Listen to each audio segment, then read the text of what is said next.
En el Perú no necesitamos que un sector de la política y de la vida nacional gobierne en contra e imponiéndose sobre el otro, sino necesitamos un entendimiento. Y esa era la oportunidad que tenía Dina Boluarte y lamentablemente no la tomó. Estamos enfrentados una vez más a una situación muy complicada, que la venimos arrastrando, y hay que ser sinceros, hace años. Somos un país fraccionado, polarizado, enfrentados unos a otros. A estas alturas ya se pierde hasta el sentido de cuáles son las reales diferencias, porque esta polarización ha llevado a una confrontación total. Y la pregunta es cómo vamos a hacer para salir de esta situación. Y hemos tenido significativas oportunidades, hemos tenido significativas oportunidades para que esto se modifique. Cuando Pedro Castillo ganó las elecciones por escasísimo margen, lo que había que reconocer eran dos cosas. Primero, que había ganado las elecciones, y segundo, que el país era un país profundamente dividido, y que del reconocimiento de esta división debía partir un comportamiento responsable de parte de los actores políticos,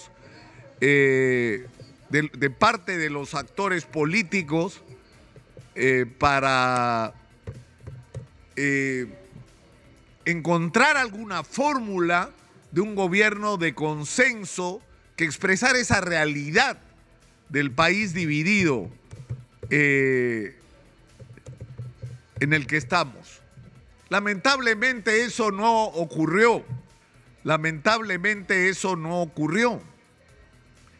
Y lo que tuvimos es más confrontación, y tuvimos una segunda oportunidad, que fue el suicidio político de Pedro Castillo y la instauración del gobierno constitucional de Dina Boluarte, que de lo que debió partir es el reconocimiento de esta realidad.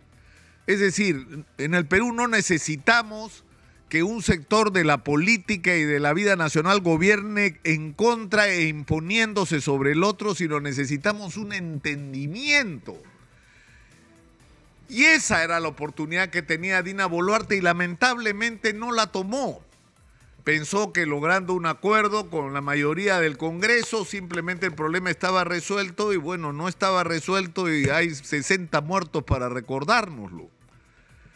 Y hubo una situación que por un lado expresaba, es cierto, un gran descontento social acumulado durante años, porque los beneficios del crecimiento, lamentablemente por la ineficiencia y la corrupción del aparato del Estado, no han llegado a la inmensa mayoría de peruanos, sino que había también y obviamente un elemento político en esta confrontación, que fue aprovechado por quienes lo único que quieren en el Perú es promover la violencia y exacerbar esta confrontación.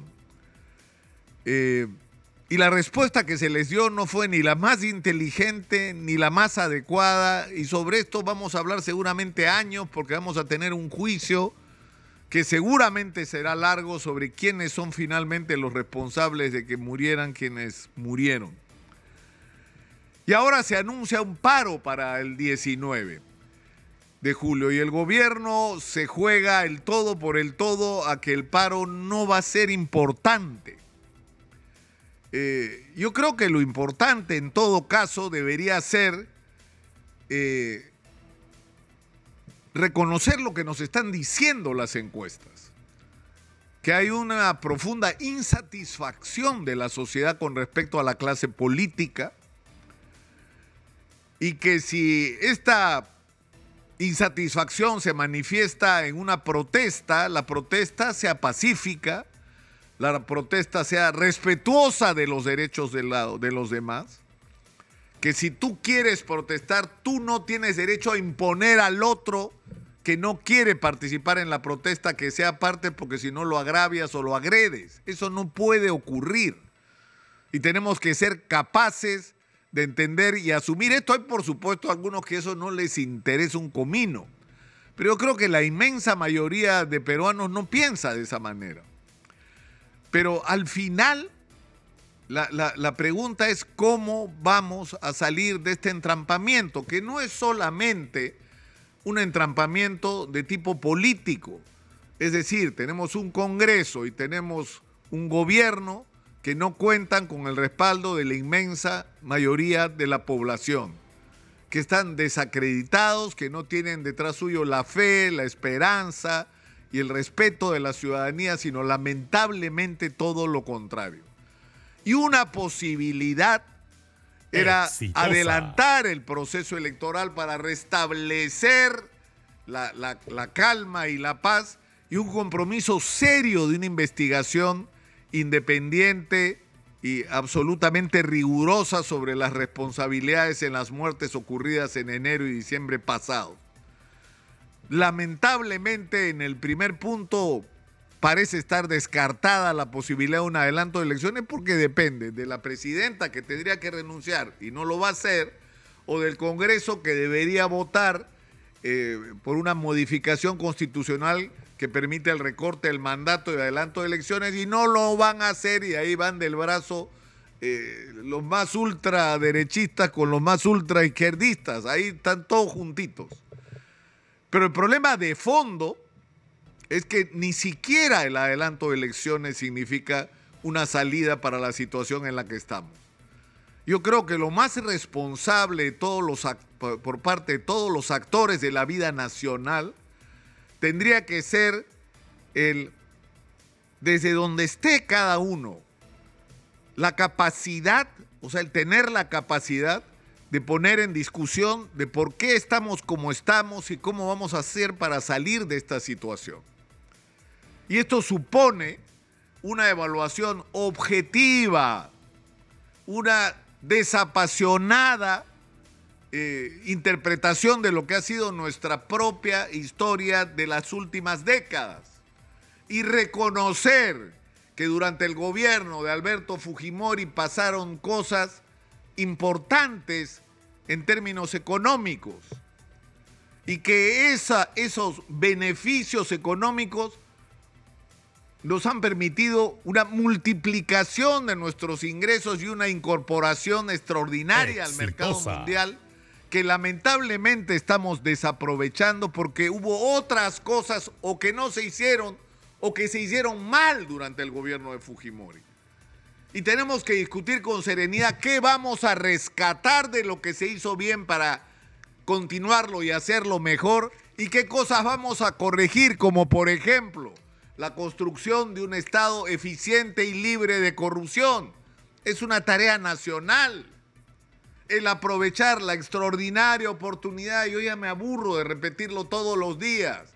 El mundo entero tiene los ojos puestos en el Perú, y no solo en el Perú, en Chile, en Bolivia, porque somos la fuente de los minerales más requeridos para esta etapa de la humanidad, que son los conductores como el cobre, el oro y la plata, y es el litio como el principal acumulador de energía que se conoce en este momento. Y nosotros tenemos esos recursos, pero están enterrados. Y enterrados no valen nada, entonces hay que sacarlos. Y para sacarlos hay que traer a los inversionistas, pero para traer a los inversionistas hay que darle confianza que en este país de locos, donde se ha cambiado en 7 años 6 veces el presidente, se puede confiar. Y pueden traer su dinero para inversiones de 20, 30 años. Y vamos a sacar juntos ese mineral. Pero queremos que no solo se saque el mineral, queremos agregarle valor a ese mineral. Que como dijo Miguel Vega, tenemos 12 tratados de libre comercio que podemos usar. Por ejemplo, si contratamos con los chinos, podemos ser una plataforma de producción, no solamente de extracción, de generación de industria, si hacemos las cosas bien. Pero esto que estoy diciendo, o el tema de la agricultura, ¿cómo vamos a hacer para eso que fue exitoso? La agroindustria de exportación se multiplique. ¿Cómo vamos a hacer para aprovechar los extraordinarios recursos que tenemos en la sierra para explotarlos de una manera inteligente y respetuosa de la naturaleza e inundar el mundo con los superalimentos andinos? ¿Y cómo vamos a hacer para explotar la Amazonía sin depredarla con la extraordinaria posibilidad que tenemos hoy de abastecer al mundo entero de cosmética natural, de perfumería natural, de alimentación natural, de medicina natural proveniente de los frutos de la Amazonía? ¿Y qué vamos a hacer para convertirnos en una potencia turística? ¿Y cómo vamos a hacer? Porque en todo esto está conectado. Si no tenemos infraestructura, carreteras, ferrocarriles, puentes, aeropuertos, nada de esto se va a poder hacer. Si no tenemos agua potable, nada de esto se va a poder hacer. Si no tenemos vivienda digna para la gente, nada de esto se va a poder hacer. Pero de esto que estoy hablando, no se habla. Están discutiendo, o sea, en este momento hay una como guerra subterránea. Tenemos 35 candidatos, todos quieren ser presidentes en el Perú, pero ninguno de ellos se preocupa con seriedad sobre qué diablos vamos a hacer con este país, que esa debería ser la agenda nacional. Acá no se trata de si se va a Dina Boluarte, si se queda, si se adelanta la elección. No, la discusión hoy es qué vamos a hacer con este país, cuál es el plan que tenemos para los próximos 20 o 30 años para el Perú. Esa es la discusión. Y una vez que tengamos esa discusión y que establezcamos cuáles son los parámetros de las cosas que hay que hacer, decidiremos quién es la persona más indicada para hacerlo. Pero eso supone un cambio en la actitud de todos los actores de la vida nacional. Yo creo que de los políticos muy poco se puede esperar o nada. Y yo creo que de donde tiene que salir esta respuesta es de la propia sociedad, de sus organizaciones. Pero en fin, yo sinceramente espero que este 19 de julio nos sirva de alguna manera para medir el tamaño de la oposición, pero también la responsabilidad de la oposición al gobierno. Porque no puede ocurrir que haya gente que convoque a una paralización y no se haga responsable de los hechos de violencia que algunos pueden provocar en una circunstancia como esta. Es decir, ¿quieren protestar? Perfecto, protesten, tienen el derecho a hacerlo. Pongan sobre blanco y negro cuáles son sus demandas.